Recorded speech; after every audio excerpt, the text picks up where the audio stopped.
bem-vindo ao nosso curso de Tarô. Antes de entrarmos nas matérias deste curso, vamos fazer um exercício que lhe será muito benéfico. Para isto, coloque-se numa posição confortável e procure soltar as tensões do seu corpo. Vá soltando uma a uma, largando as cargas do dia. Enquanto você faz isso, ouça a música que está tocando. Procure perceber a calma, a paz, a tranquilidade que ela traz. Agora, sem fazer esforço físico, eleve os seus olhos e procure no fogo um ponto para você fixar a sua vista. Deixe seus olhos presos neste ponto enquanto você ouve a música e solta as suas tensões. Faça um trato com você mesmo. Nos próximos momentos não vai precisar resolver problema algum, não terá que tomar nenhuma decisão. Vai apenas ouvir a música e soltar o seu corpo.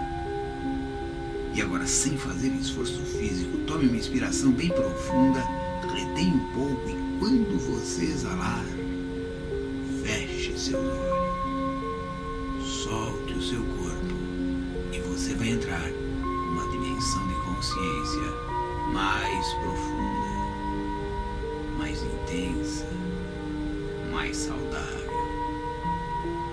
A música continua tocando, preenchendo este ambiente com suas vibrações de paz, de harmonia, de amor. E à medida que ela vai tocando, você sente que está mais relaxado, mais solto, mais profundo, muito profundo.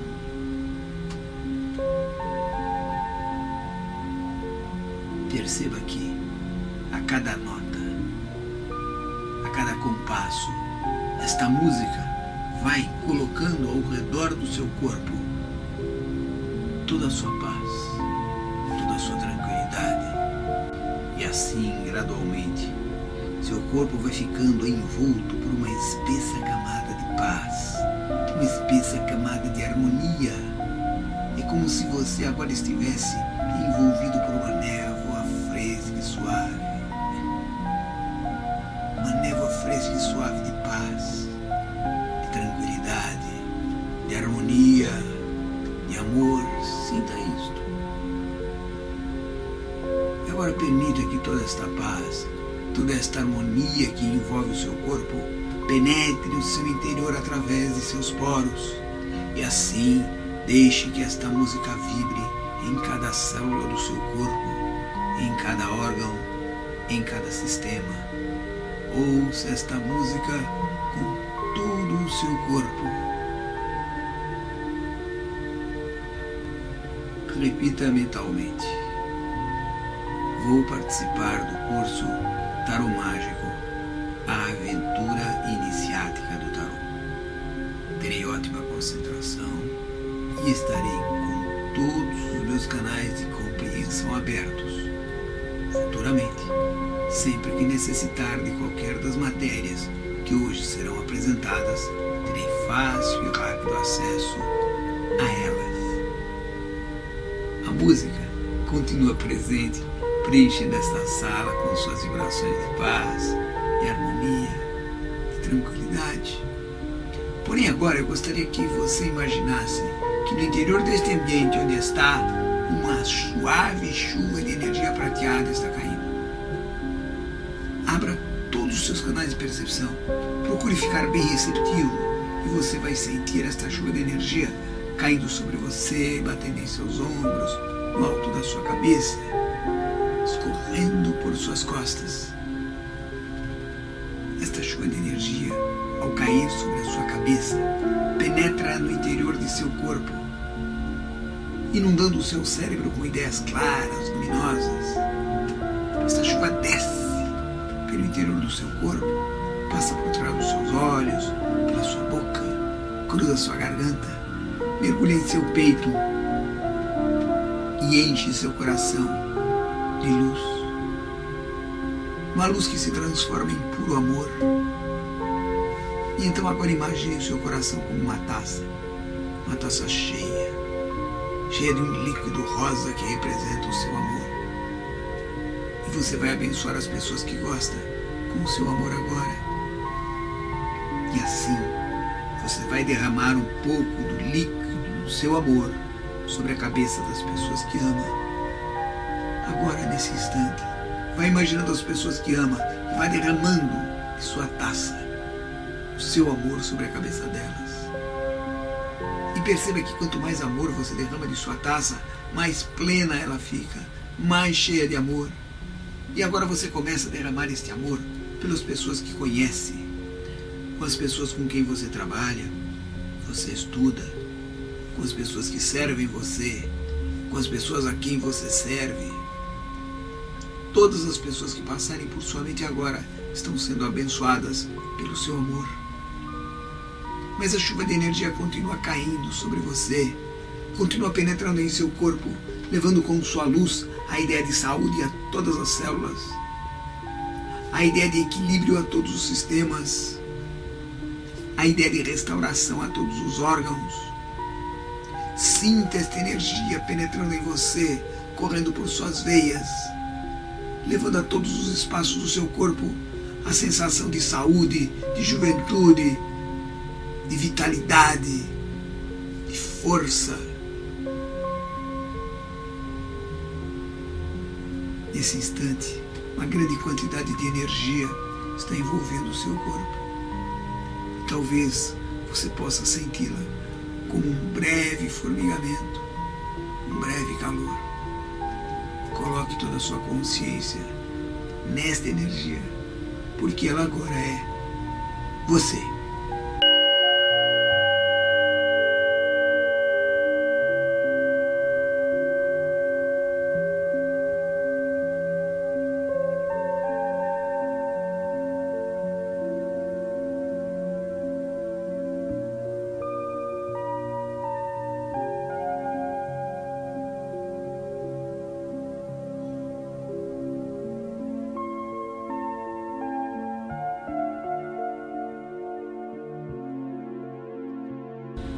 Dentro de instantes você vai voltar à sua dimensão exterior de consciência.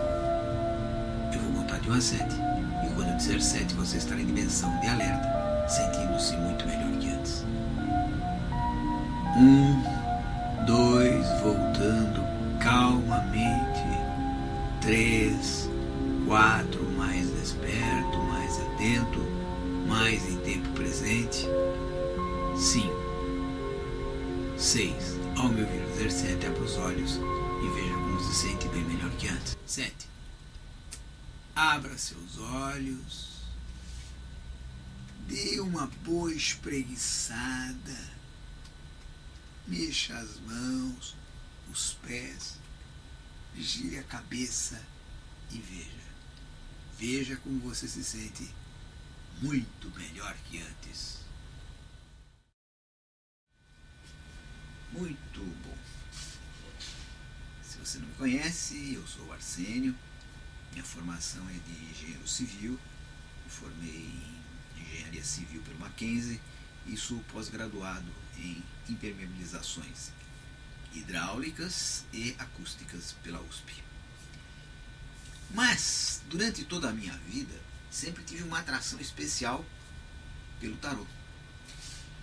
Ao lado da minha espiritualidade que vinha desenvolvendo e que me levou a criar o Instituto Imagic junto com minha esposa em 1990, e com ele toda a estrutura do sistema mágico Imagic, durante esse processo o tarô sempre me atraiu.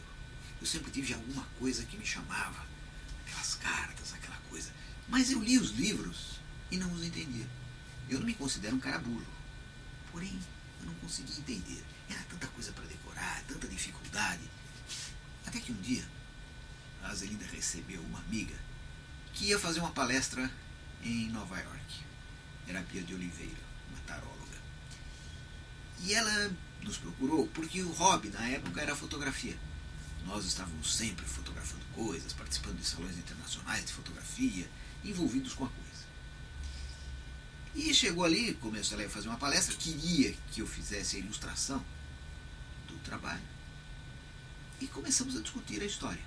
surgiram dúvidas. E ela olhou para mim e disse assim: você tem um tarô? Eu tinha. Dei o tarô para ela e ela começou a pôr aquelas cartas na mesa e as respostas fluíram todas. Aí voltou aquele comichão. Meu Deus, eu preciso saber isso. Voltei aos livros, agora com outros olhos. Com os olhos que o iMagic já havia aberto para mim. E então, percebi o pulo do gato. Compreendi a coisa. E entendi as palavras que meu amigo, escritor de tarô, Carlos Godo, disse. O tarô é a máquina de imaginar. Uma máquina para a imaginação. O tarô ele é todo estruturado, com engrenagens que se ligam, nos levando diretamente à vida humana.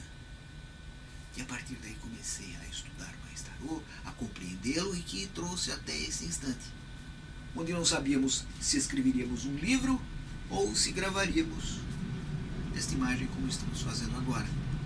Optamos por essa, porque há um contato maior entre nós, e onde eu vou poder passar para você esse fogo que eu tenho dentro da minha alma, esse fogo que corre em minhas veias, pelo tarô, diretamente para você, olho no olho, coração a coração.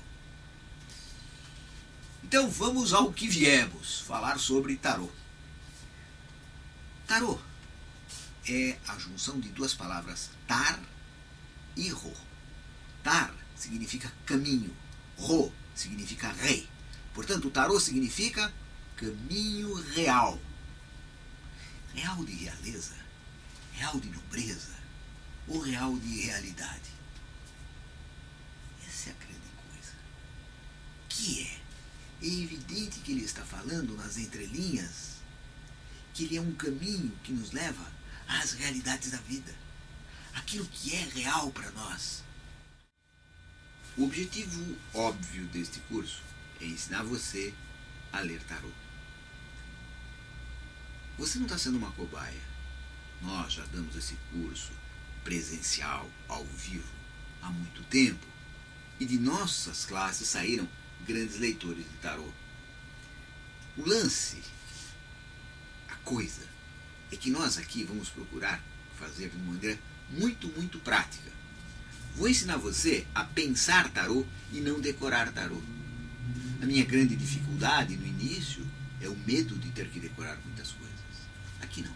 Você vai precisar saber, compreender determinadas coisas, números, astros, coisas básicas, muito simples, para depois, baseado nesse conhecimento compreendido, você possa pensar tarô. E isso provoca aquilo que nós chamamos de intuição. Então, muita calma, muita tranquilidade, procurando sempre compreender aquilo que está sendo dito, pesquisar um pouquinho e tudo vai sair muito bem. Tenho certeza que você será também um excelente tarólogo. O tarô é formado por um conjunto de cartas, 78 delas, divididos em duas seções. Arcanos maiores, dizendo que arcano significa segredo, portanto são segredos maiores, e arcanos menores, segredos menores. Por que maiores e menores? Porque um fala da ideia universal da coisa. O amor em nível universal, a justiça como o universo, um todo que ele conduz. E o menor fala do cotidiano, do dia a dia, daquela coisinha de cozinha, da conversa de muro, da vida, do trabalho, da saúde. Então, o jogo das duas falam da vida, espírito encarnado na matéria. O tarô surge em Florença com o nome de Naib, que significa naipe. E talvez venha daí a palavra naipe, separando os vários segmentos dos arcanos menores. Porque as nossas cartas de baralho, aquela que jogamos buraco, biriba, elas são o tarô simplificado. Tiraram a maior parte dos arcanos maiores, ficou somente o primeiro, que é o louco, que é o coringa, e das cartas coroadas, rei, rainha, pajem, o tarô tem o cavaleiro. E o cavaleiro foi tirado porque cavaleiro representa a vontade do homem. E os senhores que dominavam a terra não interessava que as pessoas tivessem vontade. Então o cavaleiro foi retirado. Joga-se hoje com o tarô que os poderosos permitiram que os humanos, o povo, usasse. O tarô é conhecido também como o livro de Thoth.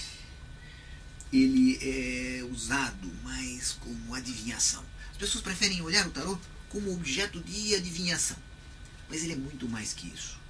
Ele é uma obra hieroglífica que encerra todo o conhecimento, todo o resumo simbólico da doutrina da tradição, que fala sobre Deus, sobre o universo, sobre o homem, sobre o cotidiano, sobre os nossos fracassos e nossas vitórias. O tarô serve como um elemento de sustentação, apoio para toda pessoa que deseja desenvolver e expandir a sua consciência. A origem do tarô perde-se na poeira dos tempos, como gostam de dizer os poetas. Muitas histórias falam de como surgiu o tarô, de onde vem, onde nasceu. Existem mitos. Uns dizem que foi Thoth que deu aos homens. Thoth, depois ele é conhecido pelos gregos como Hermes Trismegistus. Existe uma outra tradição que fala que os hierofantes do passado, aqueles homens que detinham toda a sabedoria, que viviam nas pirâmides, na esfinge, perceberam que o mundo, a civilização que eles viviam, estava se extinguindo.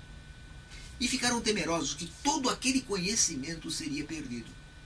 Era preciso descobrir uma forma de que aquilo se eternizasse, que aquilo não se perdesse. Porque eles haviam percebido, escrito nas estrelas, que o fim dos tempos, pelo menos o deles, estava chegando. E eles começam então a pensar, como faremos? Então uns mais afoitos dizem, vamos escrever tudo. Mas os elementos de sustentação da escrita perdem-se com o tempo. Não, mas escreveremos em pedras. As pedras também, com o tempo, com o vento, com a chuva, acabam se perdendo.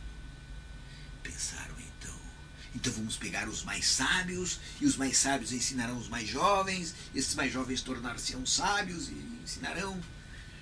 E um que tinha mais experiência disse, mas sempre mesmo o mais sábio de todos, às vezes, pode se passar por um tolo, por um idiota.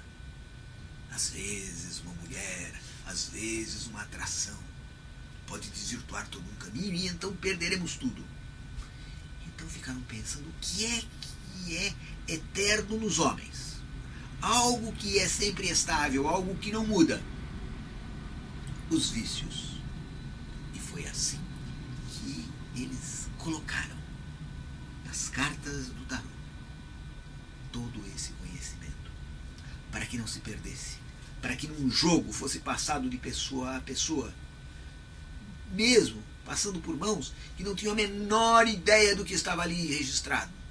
Até que um dia, pessoas com o espírito aceso, com a mente aberta, tivessem ouvidos para ouvir o que essas cartas tinham a dizer, tivessem olhos para compreender todas as verdades que elas contêm. E foi assim que o tarô chegou até nós. A história registra a chegada na Europa do tarô através dos ciganos. A primeira noção que se tem historicamente, pelo menos até hoje, nesse dia que estamos gravando, pode ser que agora que você está me vendo já tenham novas coisas, novas descobertas. Nada cresce tanto e muda tanto como as grandes verdades da humanidade, mas hoje a primeira informação que se tem de tarô histórica é na Europa em 1329, quando o bispo da cidade de Würzburg, tomara que eu tenha acertado, proibiu que nos mosteiros as freiras e os frades usassem o tarô. Quer dizer, já devia ser naquela época uma coisa corriqueira, porque os padres ficavam ali nas estrelinhas vendo ali, vamos ver qual é a rezinha do momento, vamos rezar o quê? Vamos rezar um rei de copas ou vamos rezar uma rainha de espadas? Brincadeiras à parte, esta é a primeira vez que se tem notícia do tarô. Depois, em 1367, o bispo de Berna proibiu que os cidadãos usassem o tarô. E fisicamente tarô, que a gente conhece, que chegou até nós desses todos, é o tarô do Visconde.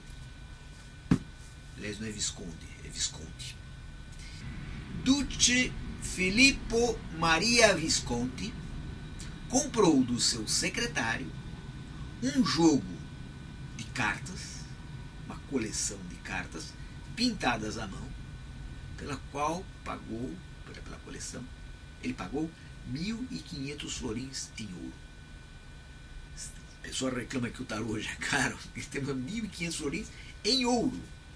Realmente é uma peça muito rica, que você pode ver a reprodução dele na sua casa, pode até usá-lo. Ele é um pouco grande e desconfortável para o uso, mas é interessante ter conhecimento dele, porque ele é muito bonito. O nosso método de trabalho aceita qualquer tarô, desde que ele tenha os 4 naipes e os 22 arcanos. Também que as 4 cartas coroadas estejam presentes. Nós damos preferência ao tarô do White, por ser o mais didático. Bom, apenas como curiosidade, vou deixar rodar aí agora um pouquinho alguns tarôs que existem à disposição hoje para nós.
Nós podermos compreender bem o tarô, é necessário que nós tenhamos conhecimento das 3 leis básicas do tarô. Primeiro, o universo é regido por leis invioláveis. Nem Deus pode contrariar as leis que ele criou, senão a coisa virava uma bagunça. Nós denominamos universo com a palavra cosmos. Cosmos significa ordem, harmonia, organização. Portanto, num espaço regido por leis invioláveis, não há espaço para casualidade. O acaso é acontecer alguma coisa inesperada, improvável. Diante do acaso, o cosmo, qualquer deles, se torna um caos. Eu aqui estou dentro de leis cósmicas. Você está me vendo? Porque o Rogério está gravando, porque a câmera está ligada, porque alguém inventou a eletricidade. Tudo aqui é um fator esperado. Mas, se de repente se materializa aqui do meu lado um elefante dentro desta sala, o que é um cosmos se transforma num caos. Imagina o elefante quebrando tudo, derrubando as coisas. Ele não vai ter um comportamento amigável aqui dentro dessas paredes, nem para sair pela porta. Quer dizer, diante de um acaso, qualquer cosmos se transforma num caos. Não pode haver acaso. A mesma coisa acontece com um computador. Pense o universo como um computador. Tudo ali dentro daquele computador tem uma razão de ser. Tem ali eu não entendo muito bem da parte estrutural de um computador. Nunca foi uma coisa que me atraiu muito. Eu sou um mero usuário. Hoje, talvez que você esteja me vendo, os computadores sejam completamente diferentes dos que eu tenho acesso hoje. Mas não importa. Mesmo esse que você tem aí agora, moderno, super pampão, ele também segue uma organização. E se você, por conta própria, começar a trocar chip, não sei falar válvula é os computadores mais antigos ainda. Se você começar a trocar por sua conta os elementos que o compõem, ele deixa de ser um computador. Ele transforma aquilo num caos. Nossa vida é a mesma coisa. Se começar a mexer na nossa vida aleatoriamente, sem razão. Hoje eu chego em casa, onde guardava meu chinelo tem um jacaré, onde vira um caos. Isso não acontece. O universo não é assim. O universo segue leis precisas. Se você traz essa história para o nosso mundo, qualquer elemento aleatório faz com que este mundo deixe de existir. Muito doido. Um cofre não cai de uma janela ao acaso. Ele segue leis precisas. E, portanto, quando o cofre cai na cabeça do seu gumercido lá embaixo, ele não foi um acaso. Foi regido por leis precisas. Naquele instante, seu gumercido vinha fazendo um movimento físico que estava em sintonia com o outro movimento do cofre, em estado acelerado. E o cofre caiu na cabeça do seu gumercido. Ninguém fica doente por acaso. Ninguém nasce filho de pais pobres ou ricos por acaso. Tudo segue leis bem estabelecidas. Não há acaso dentro do esoterismo. Tudo o que acontece diante das cartas tem que ser levado em consideração. Tudo. Uma carta que cai no chão. Um movimento do consulente. Numa leitura de tarô, tudo tem seu significado e sua razão. Mesmo que a razão humana não possa compreender. A segunda lei é a lei da polaridade. Nós vivemos num mundo onde as coisas são relacionadas. Então, eu, para compreender o frio, preciso conhecer o quente. Para conhecer o alto, preciso conhecer o baixo, o gordo e o magro, o claro e o escuro. E nós vivemos assim, nesse processo de compreensão pela comparação. Porém, existem certas coisas que ficam difíceis. Por exemplo, o tempo. O tempo é uma coisa difícil de compreender. Então eu pergunto agora para você, quando você nasceu? E você vai dizer assim, eu nasci no dia tal, em tal lugar. Você pode saber até a hora. Que bom. Porém, você está me passando a quantidade de tempo que você viveu. Porque na hora que você nasceu, lá no deserto do Saara, o vento soprava sobre as areias e formavam-se desenhos ali. No céu, as nuvens vagavam, bem ali em cima da maternidade, do lugar onde você nasceu. E as nuvens estavam ali, podia até ser de noite, nem dava para ver aquelas nuvens, mas elas tinham uma conformação no céu. lá no Tibete, num mosteiro perdido numa montanha alta, um devoto sentado diante de um incenso. E aquele incenso fazia volutas, fumaça, né? Desenhos no ar. Os pássaros, numa praça de Roma, voavam numa determinada direção. Alguém na Bahia abria uma galinha e nas entranhas da galinha saltavam para que ela fizesse uma leitura mágica de uma determinada forma. Mas, daqui de onde estamos, como posso saber as volutas que o incenso fazia, ou como os pássaros voavam em Roma? Isso está ligado à qualidade do tempo que você nasceu. Aquilo que marcava aquele momento preciso da sua vida. Uma coisa podemos saber: como estavam as estrelas no céu no momento que você nasceu. E isso é o trabalho da astrologia. Registrar a qualidade do instante do seu nascimento. Portanto, quando você se depara diante de um tarô, cada um com a sua história, o tarô traz a história dele, tarô, tudo que o levou até aquela mesa. Você, tudo que levou você buscar sintonia com o tarô. E tudo que aconteceu naquele momento mágico entre vocês está falando a mesma coisa. Estão falando o mesmo idioma, estão em mesma sintonia. Desta forma, nós podíamos usar para fazer uma leitura de um problema pessoal, qualquer coisa. Jogávamos pregos. E os pregos vão formar uma figura. Vamos analisar aquela figura para saber a resposta desse problema que me levou até ali. Posso usar pedras. Aqui no Magic nós temos um jogo de pedras do Juan. Búzios. São relacionados. Tudo fala daquele momento. Aquela qualidade de momento. Única. E é isso que fazemos. É isso que buscamos.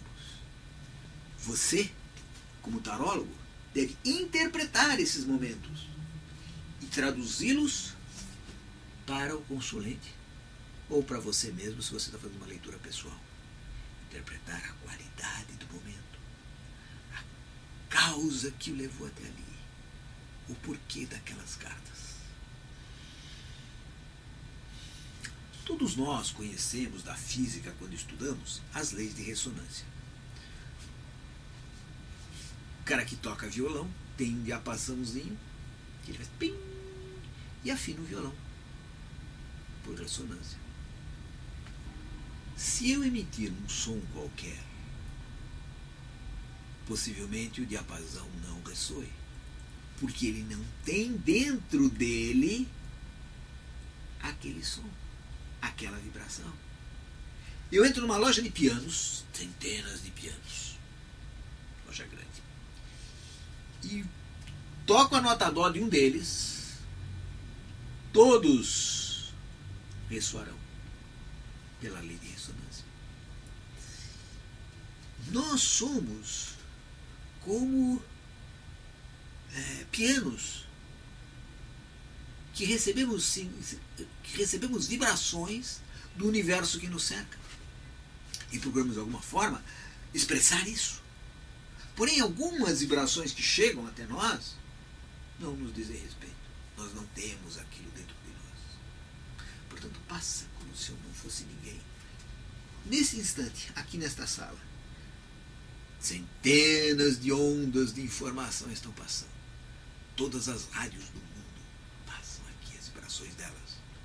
Eu, para poder ouvi-las, vou precisar de um aparelho especial que tenha dentro dele estas vibrações, isso é, condição de receber estas vibrações e traduzir para mim numa vibração que eu compreenda.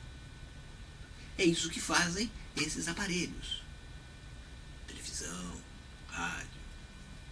O tarô faz a mesma coisa. Porque vai buscar certas vibrações que estão presentes e que o consulente ou você está percebendo. E vai transferir, traduzir seria a melhor palavra, para a sua linguagem aquela informação. Portanto, naquele instante, você, tarô consulente, mesmo que o consulente seja você mesmo, esse é um instante mágico, onde tudo deve ser levado em consideração, onde precisa estar atento à qualidade do tempo, às vibrações presentes e às intuições que fluirão naquele instante. Nós, como seres humanos, possuímos 2 depósitos básicos de informação. Um é o consciente. Conscientes são aquelas informações que nós temos com prontidão. Número de telefone, às vezes, o que aprendi na escola, as tradições que fazem eu viver, tudo aquilo que chamamos de cultura está na área do consciente.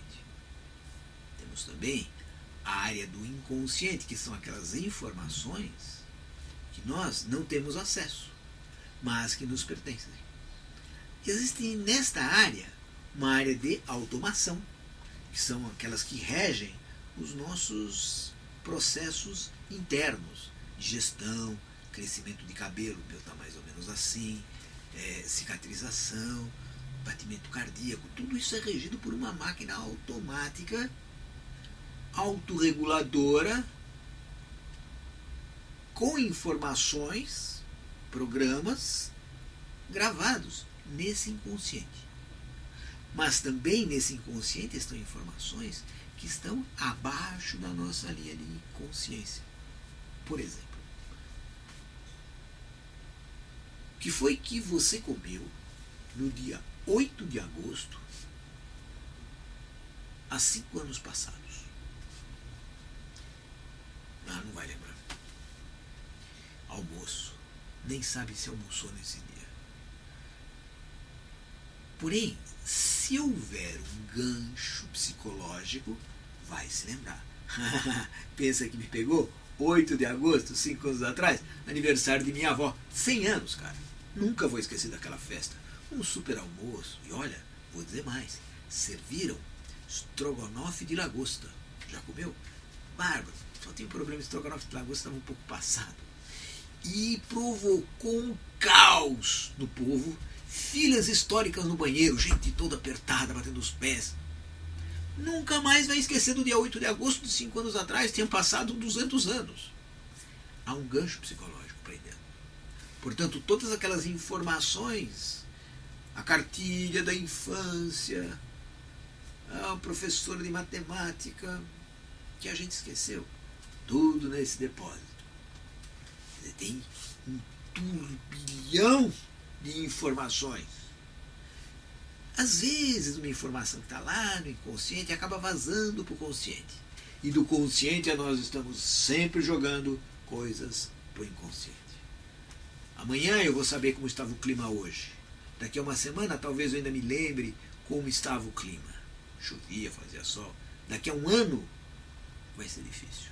Daqui a 10 anos, mais difícil. Porque nós estamos constantemente esvaziando os nossos arquivos do consciente para novas entradas, novos acessos. Então, no inconsciente pessoal, estão todas as respostas do nosso mundo pessoal. E dentro desse inconsciente está o consciente. Vai entrar aí agora um gráfico para você poder compreender que você tem uma esfera do inconsciente e no centro um ponto de consciência. Há um cruzamento de informações. Entretanto, existe um outro inconsciente, chamado de inconsciente coletivo, que é a memória de toda a humanidade.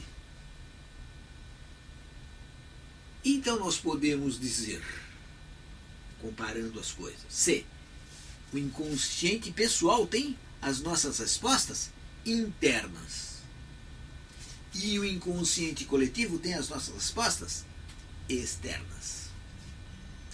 E funciona como esse novo gráfico, onde você tem uma esfera maior, dentro dessa esfera maior, que é o inconsciente coletivo, uma esfera menor, que é o inconsciente pessoal, e no centro há nossa própria consciência. Então, relembrando, o inconsciente pessoal tem os registros nossos e pessoa. O inconsciente coletivo tem o registro externo da humanidade. E o interessante é que os três estão constantemente trocando informações. Eles estão diretamente interligados.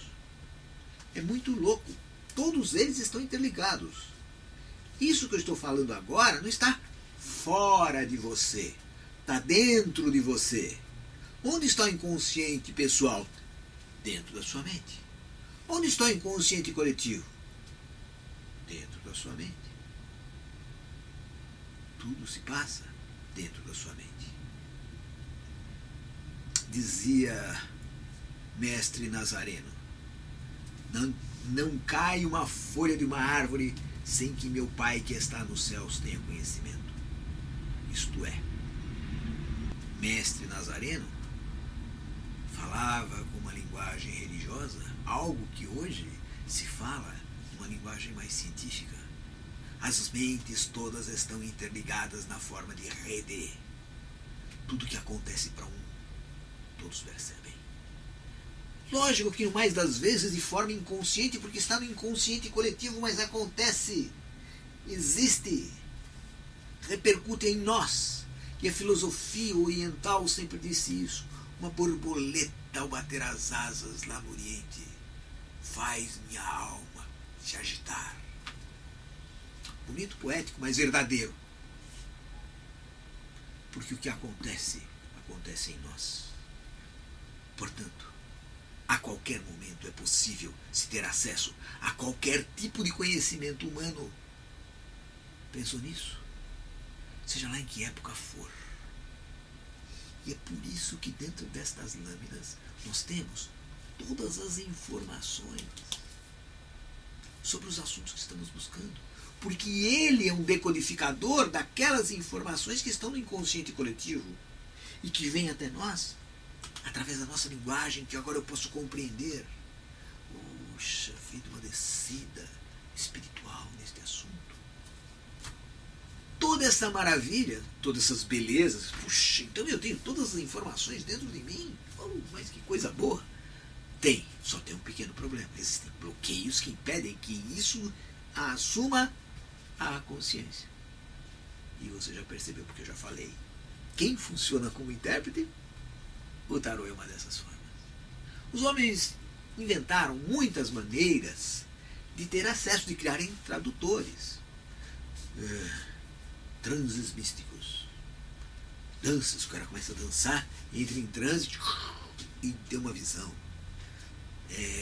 Repetir mantras, búzios, numerologia, quiromancia e tantas outras formas. Mas todas muito boas. Mas existem certas pessoas como eu que se dão melhor com o tarô. Porque ele talvez seja o mais lógico de todos. Eu sou engenheiro. Falei lá no começo. O que eu não disse para você é que eu sou meu signo, eu sou escorpião, em escorpião, com a lua em virgem. O que faz de mim um cético profissional, um que não acredita nas coisas. Para eu acreditar, minha lua tem que convencer minha lua virginiana.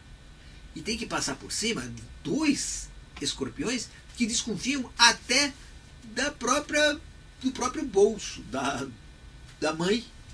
Será que minha mãe me ama mesmo? Desconfia de tudo. O tarô funciona. Bem, a base física dessa consciência que estamos falando na matéria é o cérebro humano. Onde a consciência se fixa? No cérebro humano. O cérebro humano é dividido em 2 seções. O hemisfério direito e o hemisfério esquerdo. 2 partes criadas ao mesmo tempo, que se desenvolvem paralelamente, mas que têm funções diferentes. Eles têm o mesmo potencial de início, mas com o passar do tempo acabam seguindo caminhos distintos. Se relacionam muito, conversam muito, às vezes este guarda coisas aqui, aquele guarda coisas ali, mas na sua essência cada um tem uma função diferente.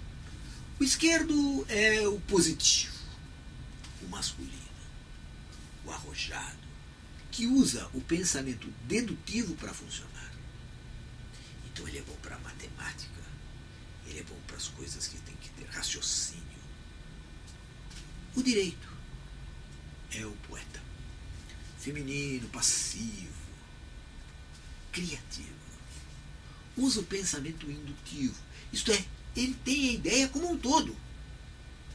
É aquele pá, que vem tudo pronto como um raio e ficamos abismados. Como tive esta ideia? Quem vai trabalhar essa ideia para colocá-la em realidade é o esquerdo.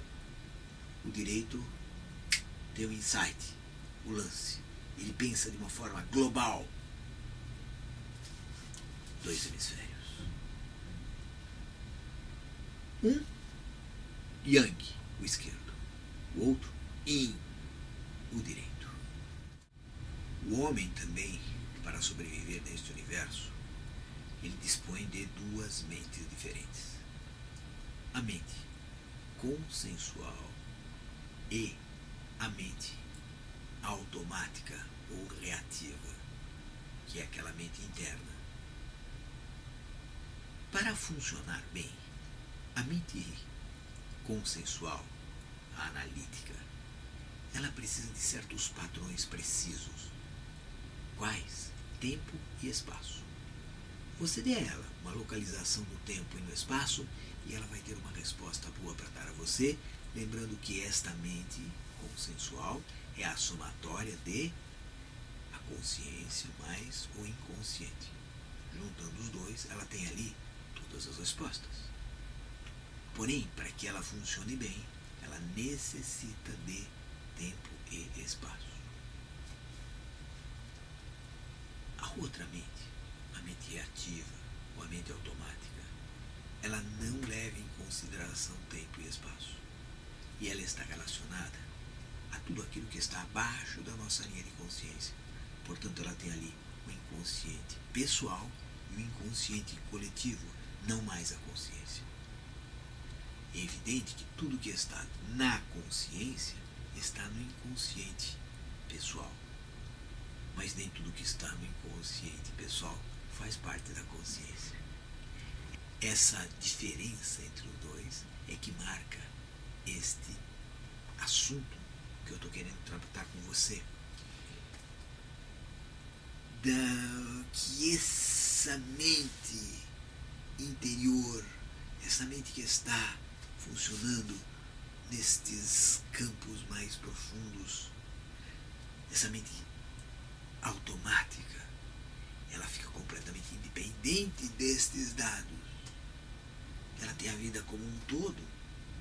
Ela não leva em consideração tempo nem espaço e, portanto, a racional nesse momento se esborou e perde-se completamente o sentido. Esse processo, essa mente interna que estamos falando, ela precisa, muitas vezes, para se comunicar com a mente externa, usar determinadas informações. Ou, melhor que informações, seriam certas palavras que a mente consciente não possui. Então ela usa uma coisa chamada símbolos. Para nós podermos entender bem o que é símbolo, precisamos primeiro diferenciar símbolo, alegoria e sinal. O que é um sinal? Sinal é um flecha, uma placa indicativa. Siga por aqui. Banheiro masculino. Saída. São sinais. É evidente para todas as pessoas. Alegoria é uma coisa que lembra, liga. ao outro. Ele não tem uma ideia filosófica por trás. Algo que as palavras não definem. Você vê um logotipo, uma logomarca, ele não tem alguma coisa escondida. Lógico, quem vê aquilo já tem dentro de si toda a decodificação do produto. Ele conhece o produto. É uma marca de tênis, é uma marca de máquina fotográfica. Então, ali ele vê aquilo, ele não precisa de outras palavras para compreender o que é uma máquina fotográfica. Ele sabe. Porém, o símbolo está falando de coisas que o consciente não tem palavras para representar. São coisas que estão além dos limites das palavras. São coisas que estão fora do alcance do linguajar comum. Quem melhor nos passa isso é Platão, no seu livro A República. Ele conta ali a história de um povo que habitava uma caverna profunda. E esse povo estava preso a pedras, olhando para o fundo da caverna. Na entrada da caverna havia uma fogueira. E as coisas que passavam na porta da caverna tinham as suas sombras jogadas para o fundo da caverna. Naquele tempo ele não conhecia cinema. E eles conversavam, as pessoas que estavam ali presas, sobre aquele mundo que viam ali nas paredes. Falavam sobre sombras, duas dimensões. Até que um dia um louco solta-se das pedras e olha para trás. E vê aquele fogo. Aquilo lhe ofusca a vista, mas com o tempo ele acomoda a vista e consegue ver um pássaro tridimensional passando na porta da caverna. E ele volta para dentro e quer conversar, quer passar essa informação para os seus companheiros. Mas como pode falar de 3 dimensões se a sua linguagem é bidimensional? Cria um problema. E ele precisa fazer alguma coisa para passar aquela informação para o seu companheiro. E o que ele faz? Ele começa a elaborar, pensar, até que num determinado instante ele cria uma obra de arte. Vamos dizer, uma escultura. Na verdade, é um desenho, porque estamos falando de 2 dimensões. E passam muitas pessoas, olham, até que uma determinada pessoa olha para aquele desenho e cai em lágrimas. Alguma coisa tocou a alma daquela pessoa e a remeteu para o mundo lá de fora, onde todos nós fomos criados. Porque todos nós fomos criados num mundo lá fora, muitas dimensões acima. E de repente fomos jogados nesta dimensão pobre, limitada. Aquela obra de arte é uma janela que joga uma pessoa para um mundo natural. Essa é a função de uma pessoa amada. Quando nós amamos alguém, aquela pessoa é uma janela para o amor incondicional, para o amor divino. O tarô faz isso. Através de seus símbolos, joga a nossa alma a verdades profundas e ajuda a nossa mente na tradução e na compreensão desse símbolo. Muitas vezes em forma de símbolo e fica às vezes complicado para o leitor do tarô passar para o seu consulente aquilo que a carta lhe mostrou na sua essência. Porque a verdade vem completa através de um símbolo. E é isso que nós vamos também procurar trabalhar aqui. A compreensão dos símbolos. Como fazer para aquela visão, aquela, mais que visão, aquela iluminação se transformar num conceito real que eu possa trabalhar e informar ao consulente ou a mim mesmo de uma forma prática, rápida.